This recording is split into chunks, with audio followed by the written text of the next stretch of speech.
homicide. So any question about any of this? Euthanasia is on the table like everything else we're going to talk about this semester. We're not that far away from it. Half the population is grayheads right now. And if you spend no time around grayheads, I wouldn't even venture a percentage of how many of them get to the end and they're just done. They're tired. And they would just love to be able to go. Now, a lot of them don't really mean it in the sense of the final act. My dad, one day, I heard 1:30 in the morning, I hear the garage door go up, and I get out of bed, and there he is with his walker walking out to the street. And I said, "Where are you going?" He says, "I'm going out to 19. I'm going to step in front of a bus." And I said, "Well, hope the bus driver's okay with that." And he said, "Oh, I didn't think about that." Well, he's in dementia. They don't think the way they need to think anyway. But they have that propensity. So it's a very real issue. So any questions for that at all? Okay.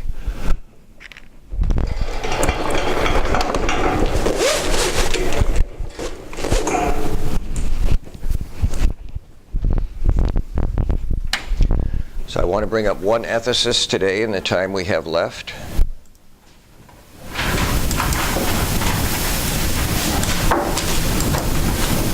In fact, maybe I won't even get to that. Let me verify some of these things for you.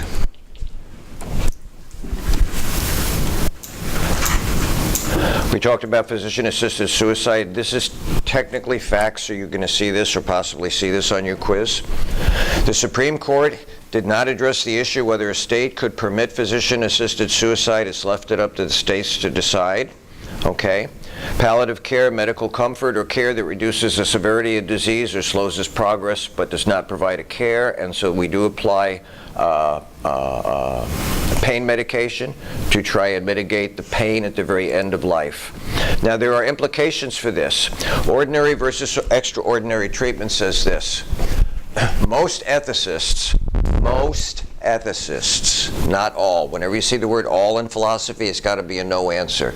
Most ethicists agree that we owe ordinary treatment to people. All medicines, treatments, surgical procedures that offer reasonable hope of benefit to the patient but do not involve excessive pain, expense, or inconveniences. This is to Jada's question. Extraordinary treatment is optional. Measures that are unusual, extremely difficult, dangerous, inordinately expensive, or that offer no reasonable hope to the patient.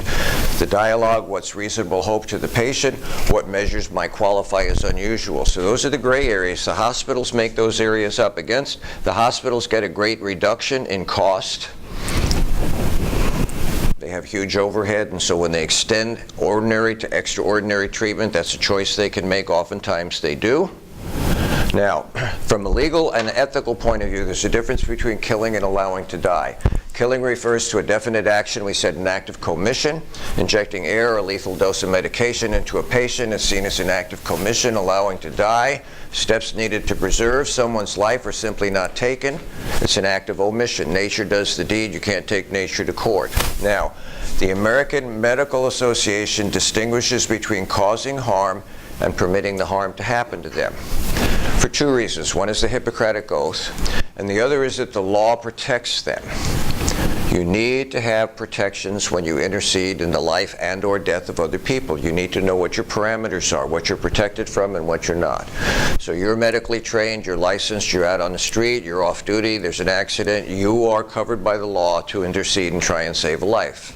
It's called the Good Samaritan Law. If I do that, not licensed by the state but trained by the military, and something goes wrong, I could be sued forever. If something goes wrong that you do, as long as you followed proper procedures that you were trained to do, someone may take you to court, but the court's going to be on your side. So the AMA says there's a world of difference between killing someone and letting nature take its course. It's not that the medical community is okay with voluntary passive euthanasia. They're trained to try and give you quantity of days on the earth, I mean. I can't imagine many are happy with voluntary passive. It's called ADA, against doctors' orders. Doctors will argue it. They argued with me day and night when I didn't want this, I didn't want that, when I was going through the cancer diagnosis. It's too bad. That's your problem. I have rights. Patient has rights. Okay? So legally, the medical profession is protected under voluntary and non-voluntary passive euthanasia. Letting people die is not the same as taking someone's life. And that's the huge divide between voluntary active euthanasia and voluntary passive euthanasia. Now, I'm not going to go into James Rachel's today. We'll go into him on Wednesday. Another question. Yep. So what gives them the right to determine, well, they only have such amount of time to live? Say that again? What gives them the right to say, well, they only have such amount of time to live, so therefore we're not going to do this? How do they know that the person is only going to live that certain amount? They never do. It's always best guess. But it's usually on the patient request that they don't do anything. They're okay with doing whatever they can. I don't know too many physicians that say, I'm not going to do anything. I'm sure they exist. But for the most part, medicine is designed to try and give you more days on it. How many of you want less days on the planet? That's why they're trained. That's why they go through 16 plus years of training. But if you say you don't want more treatment, they don't have a right to make you, unless you're underage. I know, like with me personally, my pop, he passed away of all things cancer, liver cancer. Man never really drank either, but he was carpenter around chemicals most of his life. That's the only thing I related to. When he was in hospice, he had only a few months towards the end, and he, explained to me why his reasoning was for not going with the chemo, just to spend the time with him now, And he was up and around for a good long bit. I mean, he had heart surgery, had a bypass done, sir, and the doctor said that's what's keeping him going, And a year later, he passed. So it is what it is. I understand. So, any questions so far? Last thing has to do with defective newborns. If you have a severely defective newborn, the odds are that no matter what we do medically, it's not going to help. The example I always use is anencephalitic birth, where you only have a brain stem, you don't have a higher brain. Longest I've ever heard is a year, mostly it's weeks to a month. The court has said, under those extreme conditions with defective newborns, finances can be a reason to not provide extraordinary treatment. We owe everybody ordinary treatment. So when Joey, my middle boy, he was down at U of M in their in Mott's Research Hospital, Children's Hospital, blind in both eyes, we thought, double hernia, clap feet. There were more things wrong with Joey than were right. And he was getting treatment. And we go down there, he'd go in for surgeries and da-da-da. And while we're there, there's all these other babies in neonatal intensive care. A lot of them are crack babies. And the nurses would come in and check on him. And I went up to one of the nurses. I'm sitting there, So I said, you mind if and you had to put your hands in, and I said, do you mind if I play with them? And they said, no. Because if you touch them, they're going to expect us to touch them too, and they're not going to live. And we're not going to deal with it. You're going to go home, and we're going to be here every day and have to deal with that. So the court says, under certain conditions, extreme conditions with neonatals that are born and aren't going to make it, we owe them ordinary care. We hydrate them, we warmth them. If they can be fed, we give them fed. We're not required to hold them. We're not required to do anything like that. They get the basic of ordinary care because we know they're dying. We are not required to give them extraordinary care. In a neonatal unit, they call it NICUs, in a neonatal unit, you can spend millions of dollars a week and have no hope of saving a child. Medicine will do whatever you ask it to do as long as you can fund it. And so the court has said for extremely defective newborns, finances can be part of the reason for not administering extraordinary care. Everybody gets ordinary care. But you can't, why? Let's just say that the infant lives for a month. And then next year, you're going to get a bill for $2 million that you can't pay. And the year after that, another bill.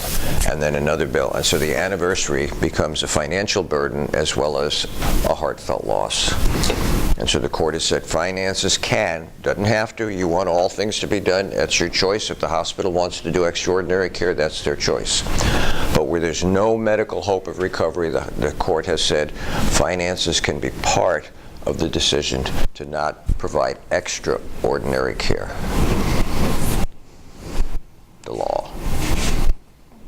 I mean, do you want $1 million bill or 2 or 3 or 4 or 5? And there's nothing that's going to save that infant. Nothing. Nothing. Of course, if you're out in the Gobi Desert, you don't have to worry about it, do you? But we have advancements, and sometimes advancements turn into negatives rather than positives. Karen Ann Quinlan, 10 years on the ventilator. Jerry Shivo. Karen Ann Quinlan. I'm sorry, Suzanne Cruzan. Yeah, Suzanne Cruzan. No hope of recovery. Go ahead. What are the exception bases for, like, minors that, how does voluntary active euthanasia versus physician-assisted suicide apply with minors when their care is under parents? How does that work? Yeah, the question is, how do minors come into either voluntary, passive, or active? Yeah, if the court thinks it's in the best interest of the minor, then it will agree to it. I mean, there are some religions don't believe in medicine. I've seen the court just go right over their head and make them get medical care anyway. Whether that's right or wrong, they're there to preserve life, and they're feeling like if you don't apply certain medical procedures, life is just going to be too vulnerable. And so they make that decision for you. Just like they make a decision you have to wear seatbelts. I mean, how many of you would put a seatbelt on if you didn't have to? Some of you are so used to it, you put it on anyway. And the argument is, well, some people, die with seatbelts on. Of course they do. More die without them, but, it should be your choice. So you need to go to New Hampshire, the freedom state, and you don't have to wear a seatbelt. If you want to go through a windshield, just take off. So it's always a legal issue. Everything is a legal issue, right? We live in a social contract era. When you said brought up the money, you need to have $1 million bill or you don't, or if you have the money, then you pay the money to have the procedure. So if everyone has the right to live, and let's say me, I need to have the surgery to live, I have that right to live, but I don't have $1 million to pay for this surgery, so I live. But a person who has $1 million has the same disease is going to get that right to live because they have $1 million? That's a decent question. It's a theoretical right to live. Let me put it this way. Unless you're Jameis Winston, you can't walk into Publix and walk out without paying for food. Right? The same thing when it comes to hospital care. You can't demand that they give you something if you can't pay for it. You have a right to life, of course you do, theoretically. Look, I was crossing the street. I had a right to life. I looked 8 ways. You don't grow up in New York City and don't look 8 ways. 4 ways is not the way it works. You look 8 ways. And I mean, it was a country road. It was way down that way, and it was way down that way. The problem was a guy was coming up a hill trying to beat a yellow light in a 6,000-pound van pulling a 10-foot empty trailer. And so I had looked this way twice and looked down that way twice and took 1 step, 2 steps out, and he comes whipping around the corner, looking in his rearview mirror because he doesn't want to clip the guy who's going to go across the intersection. He throws me 4.5 feet in the air. And I had a right to life. What right did he have to do that? And when I woke up, they were putting the white sheet away. They take out the white sheet because we don't like to look at death. We put you in a box. Other cultures, they leave you out. I had a right to life that day. So it's... Yeah, right? Isn't that the law? Isn't the law just a pain in the... sometimes it just really is. It works for you, and when it doesn't work for you, it can work against you. Okay, one more issue then. If we allow for something like voluntary active euthanasia, there are a couple of moral issues that come up. Number one is physicians may feel like you're better off dead.